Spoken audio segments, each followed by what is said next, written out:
من دارم هدفو میبینم قربان. دارم میرم سمت شمال، دارم میرم سمت در.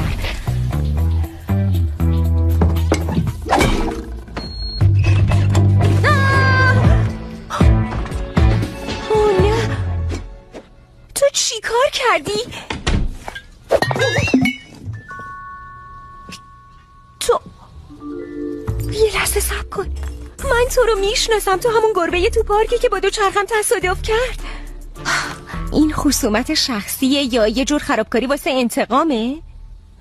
تو سعی داری یه چیزی به هم بگی؟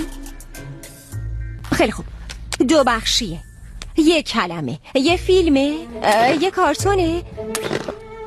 این چیه؟ یه خوک؟ یه موش، یه موش کوچولو. چی؟ اونم اینجا بود. خدایا باید اون درد سرسازو